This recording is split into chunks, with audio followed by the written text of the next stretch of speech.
नमस्कार. बी चॅनल प्रस्तुत नवग्रह रत्न या विशेष मालिकेमध्ये मी केतकी आपल्या सर्वांचं स्वागत करते. त्याचबरोबर रत्नशास्त्री अनु मोतीवाला मॅडम यांचंही स्वागत करते. नमस्कार. रत्नांचा सकारात्मक आणि नकारात्मक अशा दोन्ही पद्धतीचा प्रभाव आपल्या जीवनावर होत असतो.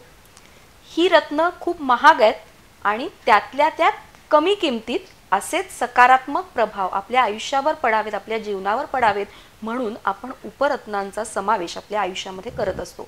तर ही उपरत्न कोणती आहेत आणि त्यांचा काय प्रभाव आपल्या जीवनावर पडणार आहे हे आपण आता जाणून घेऊयात. सर्वात महत्त्वाचं ग्रह जे आहेत आपल्या 9 ग्रहांमधला तो आहे गुरुग्रह. आणि गुरुग्रहासाठी आपण त्याचा जे रत्न आहे तो पुष्कराज वापरतो. पण पुष्कराज इतका महाग रत्न आहे की इझिली कुणी अफोर्ड म्हणजे घेऊ शकत नाही. त्यांना ते होत नाही आहे घेणं, म्हणजे त्याची किमती इतके महाग आहेत. कमीत कमी 3000 कॅरेट पासून तो घेण्यावर 1 लाख 1.5 लाख असं त्याची किमती आहेत. तर त्याचा पर्याय रत्न म्हणून आपण कुठला रत्न वापरू शकतो. आणि ते गृहग्रहाचे जे काही आपल्याला जसं आपण बोलतो की ज्याचे ते शुभ फळ आपण त्याच्यातनं मिळवू शकतो किंवा प्राप्त करू शकतो. तसंच आहे एक आहे सिट्रीन, टोप्याज ज्याला आपण म्हणतो, सिट्रीन म्हणतो हा. आणि दुसरा एक आहे फिरोजा. फिरोजा आणि सिट्रीन रत्नांमध्ये गुरुग्रहाचे स्पेशल पॉवर आहेत. अच्छा. काम दोघांचाही काम वेगवेगळं आहे. गुरुचं तुम्हाला ताकद त्याच्यातनं मिळून जाते. सिट्रीन हा खास कर पिवळ्या कलरचा हुबेहू गुरुचा रत्न दिसतो. क्रिस्टल क्लिअर असतो, सुंदर एकदम आकर्षित. काही लोक तर फसवून जातात. पुष्कराज म्हणून इतके किमती देऊन ते एक रत्न घेतलं जातं. अच्छा. काही सिट्रीन जे आहेत आपले ह्याचे सिलॉनचे जे येतात ते इतके सुंदर असतात की त्याचीही किमती खूप जास्त आहेत. अच्छा. आणि जे आपले बाहेर नाही येतात, आफ्रिकन खनी किंवा युरोपमधनं काही येतात. आणखीन आहे आपलं ऑस्ट्रेलियामध्ये हे जे सिट्रीन प्राप्त होतात ते सिट्रीन एकदम क्लिअर, सुंदर, आकर्षक आणि हवं तसं त्याच्यात ते कट साईज मिळून जातं. ते तुम्हाला कसला कट पाहिजे त्याच्यात इझिली अवेलेबल होतं. आणि गुरुग्रह आपला काय काम करतो, विज्ञान, तुम्हाला आयुष्यात शुभ कार्यासाठी जे काही मंगल कार्य आपल्या आयुष्यात घडत असतात त्या घडण्यासाठी गुरु महत्त्वाचा आहे. गुरु शुभ असणे खूप गरजेचं आहे. आता गुरुची राशी जी आहे ती मीन आणि धनु राशी. हे जे नक्षत्र जे आहेत वेगवेगळे, जसे ह्याचे 3 नक्षत्र येतात, पूर्वषटा हे नक्षत्र जे आहेत ह्याच्यावर जे आहे गुरु खूप सुंदर काम करतो. या नक्षत्राच्या हिशोबानं आपण त्याचा फायदा उचलू शकतो. त्याचबरोबर मेष राशीच्या लोकांना, मेष राशी ही राशीची पहिली राशी. मेष राशीमध्ये गुरु हा तुमचा 5व्या घरात असतो. ज्यांचा लग्नेश मेष आहे किंवा राशी त्याच्यामध्ये, तर त्याच्यामध्ये जर 5वा गुरु असेल तर तो खूप शुभ मानला गेलाय. त्याच्यासाठी त्याची उंची वाढवण्यासाठी त्याचे शुभ प्राप्त इझिली आपल्याला घेण्यासाठी आपण सिट्रीनचा वापर करू शकतो. जेव्हा तुम्ही पुष्कराज रत्न वापरत नाही तर पर्याय म्हणून तुम्हाला 100% नाही तर एक 30 to 40% ह्याच्यातनं तुम्हाला लाभ होऊ शकतो. ह्याचं स्वरूप म्हणजे अंगठीच्या स्वरूपात किंवा ब्रासलेटच्या स्वरूपात हे इझिली तुम्हाला मिळून जातात सिट्रीन. अच्छा. आणि दुसरं म्हणजे जी मुलं शिक्षण घेत आहेत, जे व्यवसाय करत आहेत, काही लोक पितळ तांबचा व्यवसाय करतात, ह्याच्यावर गुरुचं वर्चस्व असतो. जे व्यापारी लोक आहेत त्यांच्यासाठी गुरु कायम उंचीचा असावा. ती लोक हे रत्न धारण करू शकतात. त्याचबरोबर जे कडधान्यांचा व्यापार करतात, अन्न कडधान्य त्याच्यात सगळे चालेल, त्याच्यासाठी हळदीचा व्यापार करणारे, हळदी हा गुरुचा जे बोलतोय ना वस्तू आहे, त्याच्यामुळे त्या लोकांनीही वापरावं पुष्कराज किंवा सिट्रीन. अच्छा. पर्याय म्हणून तुम्ही हा रत्न वापरू शकता आणि त्याच्यातनं तुम्हाला फायदा होऊ शकतो. अच्छा. त्याच प्रकारे जे लेडीज महिला आहेत ज्यांना राग येतो, जे चुकीचे वळणावर आहेत, ज्यांना खूप म्हणजे असं असतं ना की काही मुली किंवा पोरं ज्यांच्या घरचे मोठे लोक त्यांना खूप छान असं शिकवायला जातात की हे करा, आध्यात्मिकताकडे कमी असतात किंवा काही गोष्टी त्यांना छान बोलले की त्यांना ते करायला जात नाही, त्याच्या विपरीत ते विरोध गोष्टी करतात. त्याच्यामुळे ते खूप त्रासात असतात, घरची मोठी व्यक्ती. तर त्यांना आध्यात्मिकताकडे किंवा सरळ मार्गावर चालण्यासाठी गुरु खूप महत्त्वाचा आहे. अच्छा.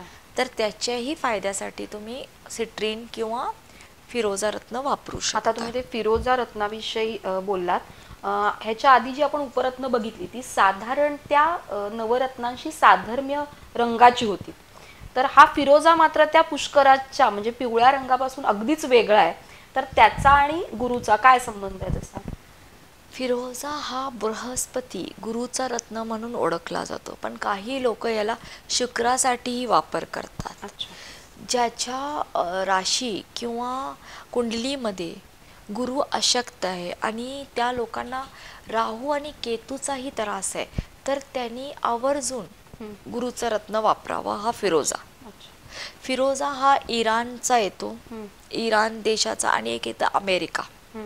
दोन अमेरिकाचे जे फिरोजा येतात ते प्लेन येतात, ह्याच्यावर काही छटा नसतात. पण इराणी फिरोजावर तुम्हाला एक प्रकारची जाळी आणि सिल्वर कलरची शाईन किंवा गोल्डन कलरचा एक स्पार्क मिळतो त्याच्यात. आणि हा जे रत्न आहे फिरोजा, हे रत्न तुम्हाला वेगवेगळे, काही देशामध्ये अशी मान्यता आहे की शनीसाठी हा रत्न निळा आहे म्हणून वापरला जातो, आणि फिरोजा रत्नाला तुम्ही वापर करू शकता. ह्याच्यातले जी चमक आणि की स्पार्क आहे ते शुक्रासाठी खूप महत्त्वाचं आहे. ॲट अ टाइम हा रत्न जे आहे कुणाला जास्त लोकांना माहित आहे, पण हा बृहस्पती गुरुचा रत्न आहे. पण मला असं वाटत होतं की त्याचा रंग निळा आहे म्हणजे ते नीलम रत्नाचं उपरत्न वगैरे असू शकेल की काय? नाही, हा रत्न गुरुसाठी, रत्नशास्त्रामध्ये हा रत्न जे आहे ते गुरुसाठी खूप महत्त्वाचा मानला गेलाय. जसे गुरुला योग्य ते उंचवटा देतो, गुरुची शक्ती प्राप्त करतो, त्याचबरोबर तेव्हा तो राहू आणि केतूच्या त्रासालाही कमी करतो. अच्छा. हा सिट्रीन पेक्षा खूप श्रेष्ठ रत्न आहे. बर. जर ह्याला 9 ग्रहांमध्ये मान्यता नसेल तरी हा त्यांच्या बरोबरीनं काम करतो. अच्छा. ह्याचे इफेक्ट तुम्हाला लवकरात लवकर जाणवतात. ज्या लोकांचं लग्न होत नाही, अडथळे येतात, ज्या मुलांमध्ये काही प्रॉब्लेम येतात, प्रापंचिक जे सुख बोलतोय आपण, लग्नानंतर जे काही अडथळे आहेत, खूप सतत भांडणं होतात, आणि काही कुंडलीमध्ये जेव्हा राहूचा खूप त्रास आहे किंवा मार्गावर की इथपर्यंत पूर्ण काम झाले, थोडक्यात काही ना काही गोष्टी अडथळे करायला लागलेत, तर त्या लोकांनी कुंडलीचा व्यवस्थित अभ्यास करून किंवा हस्तरेखाच्या अभ्यासावरनं हा रत्न वापरावा. अच्छा. फिरोजा उपरत्न आहे, कुणीही वापरला तर चालेल, पण कुंडली बघून वापरलेला कधीही बरं. अच्छा. तुम्हाला त्याची जाणीव होत जातात की लवकरात लवकर त्याचे इफेक्ट. अच्छा. मग अंकशास्त्रामध्ये सुद्धा याचा वापर करतात? अंकशास्त्रामध्येही हा दोन्ही रत्नांचा वापर खूप जास्त होतो. अंकशास्त्रामध्ये फिरोजा जास्ती लोक ते 6 नंबरच्या व्यक्तींना सजेस्ट करतात, पण 3, 9 आणि 5, 11 ह्या नंबरच्या लोकांनीही फिरोजा आणि सिट्रीन वापरू शकतात. का? ह्यांच्या कुंडलीमध्ये गुरु श्रेष्ठ असतो, पण त्याचे ताकद व्यवस्थित जर मिळत नसेल तर ते लोक वापरू शकतात. अच्छा. हां, ज्यांचं नामांक जे आहे ते गुरुच्या नंबरवर येतो, की काही लोक 3 नंबरवर जन्माला आले, 3, 30, 12, तर ह्या लोकांनीही गुरुचं रत्न धारण करू शकतात. का? म्हणजे ह्यांचा नंबरच गुरुचा आहे. ठीक आहे. त्याचबरोबर ज्यांना जे बोलतोय आपण की गुरु 12व्या घरात आहे, तर काही ग्रह जे असतात 12व्या घरामध्ये वायव्य दिशामध्ये जातात, त्याची आपल्याला ताकद मिळत नाही, पण गुरु 12व्या घरात असेल की तो शुभ मानला गेलाय. अच्छा. त्याच्यासाठीही तुम्ही हा रत्न वापरू शकतात असे. आणि दुसरं म्हणजे फिरोजा हा कधीही काही लोक मधल्या बोटात मध्यमामध्ये घालण्याचा सल्ला देतात, तर ते न घालता हा तर्जनीमध्येच वापरावा. जे आपण पुष्करात जिचं पुष्कराज आपण जसं वापरतोय तर्जनीमध्ये, इंडेक्स फिंगरमध्ये, तसंही हे पण रत्न वापरावं. अच्छा, मग ही जी 2 उपरत्न आहेत ती आपण सोन्यामध्येच वापरावीत की त्याचा काही वेगळा धातू वगैरे? फिरोजाला चांदी चालते. का म्हणजे इतके वेगवेगळे ह्याच्यावर मान्यता आहेत की तो रत्न कशावरही चालतो, सोन्यात किंवा चांदीमध्ये. काही लोक तिला गोल्ड ज्वेलरीमध्ये वापरतात. फिरोजाला खूप ज्वेलरीमध्ये यूज केलं जातं. अराबिक देशामध्ये तर ह्याचं कंपल्सरी वापर होतच होतो. अच्छा. जिथं तुम्ही सौदी अरेबिया किंवा दुबईला गेला तर इथं आवर्जून ते गोल्ड शोरूममध्ये ह्याचा जास्त वापर केला जातो. बँगल्समध्ये ते ही लोक खूप त्याला वापरणं म्हणजे लेडीजसाठी शुभ मानलं गेले. अच्छा. पुरुषांपेक्षा एक स्त्री वापरली की तिचा संसार, तिचे म्हणजे नवऱ्याचा सुख, प्रेम आणि हवे त्या वस्तू म्हणजे लक्झरियस वस्तू आणि माइंड शांत ठेवण्यासाठी हा रत्न उत्तम मानला गेला. अच्छा, मग ही जी 2 रत्न आहेत ती आरोग्याच्या कुठल्या दृष्टीने सुद्धा महत्वाची आहेत का? हो, आरोग्य म्हणजे मानसिक स्थिती, तुमची मेंटॅलिटी. तुम्ही जर क्रूर वागत आहे, कोणा तुम्हाला मायग्रेनचा त्रास आहे किंवा पाठीमागे मानातनं तुम्हाला डोकं सतत दुखत आहे किंवा सायनसचा त्रास आहे, डोळ्यातनं पाणी येतो. काही वेळेस असं असते की काही लोकांना खूप विचार करण्याचा बसल्या सवयी असते, त्याच्यासाठी हा रत्ने खूप शुभ मानले गेले. अच्छा.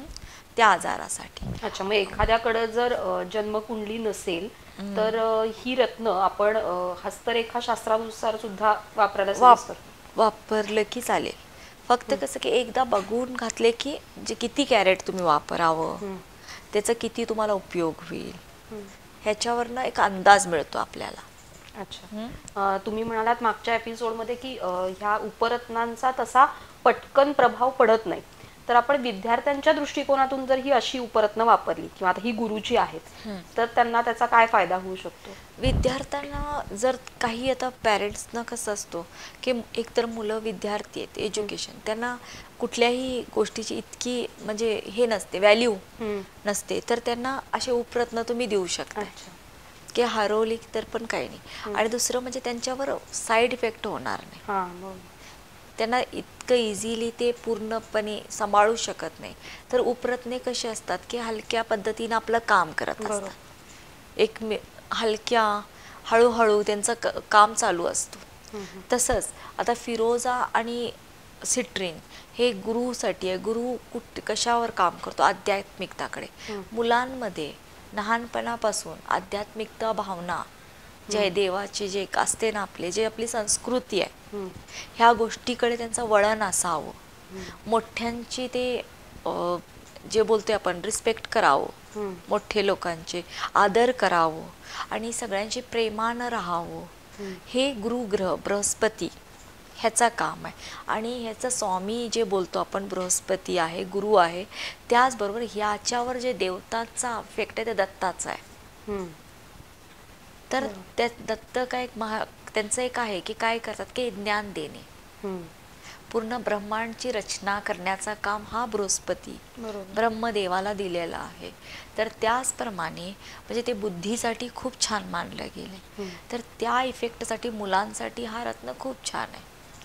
त्याच्यासाठी ते सिट्रीनचा ब्रासलेट किंवा पेंडंट किंवा अंगठी करून धारण करू शकतात. अच्छा, म्हणजे हे सिट्रीन आणि हा जो फिरोज आहे हा वास्तुशास्त्रामध्ये कुठं वापरला जातो का?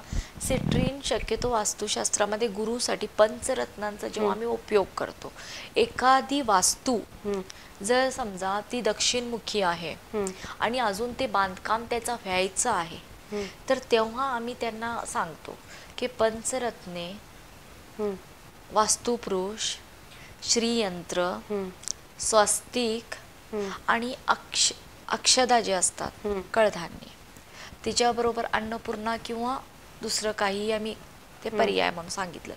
ते 5 ठिकाणी म्हणजे 4 कोपरे आणि मधल्या भागी ते आम्ही वास्तू त्याला ते 3-3 फुटाचा खड्डा करून ते खाली ठेवायला सांगतो आणि तिची व्यवस्थित पूजा करून ते बंद करून मग कन्स्ट्रक्शन. अच्छा, पाया जेव्हा काढतोय तेव्हा त्याच्यामुळे काय होते, ती वास्तूची नेगेटिव्हिटी ती जर दक्षिण दिशेला पण असेल तरीही पूर्णपणे निघून जाते आणि त्या वास्तूमध्ये कधीही ग्रह दोष किंवा वास्तूचा दोष येणार नाही आणि तिथं भरभराटी कायमची राहील. अच्छा. ठीक आहे. त्याच्यासाठी मग तेव्हा आम्ही 5 रत्ने ही कुठले आहेत म्हटल्यावर गुरु, गुरुसाठी वापरणारा पुष्कराज किंवा सिट्रीन घ्या किंवा फिरोजा घ्या. अच्छा. ठीक आहे. माणिक, मोती आणि तुमचं हे नीलम एक घेतला जातो आणि पाचू, अशी 5 रत्ने ठेवली जातात. अच्छा.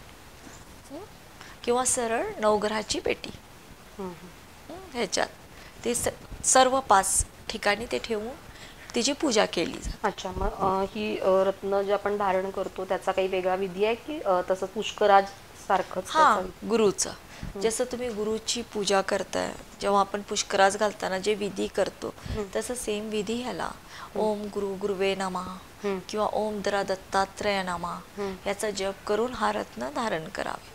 देवघरात ठेवून जसं आपण आता अभिषेक घालतो, 1-2दा स्वच्छ पाणीनं अभिषेक करा, हळद कुंकू अक्षदा वाहून पिवळी फुलं त्याच्यावर अर्पण करायची आणि धारण करायचं. खूप महत्व आहे पिवळी फुलं.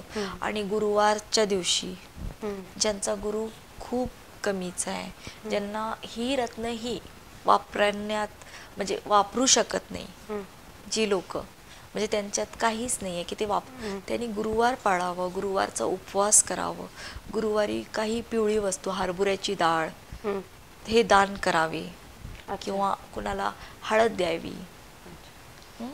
त्या दिवशी तुम्ही दत्तात्रयाचं जप करावं, त्याच्यामुळेही गुरु आपला उंच होतो. अच्छा. म्हणजे ज्यांचा गुरु आपल्याला स्ट्रॉंग करायचा आहे, जे पुष्कराज हे धारण करू शकत नाहीत, त्यांच्यासाठी ही 2 उपरत्न आहेत, सिट्रीन आणि फिरोजा.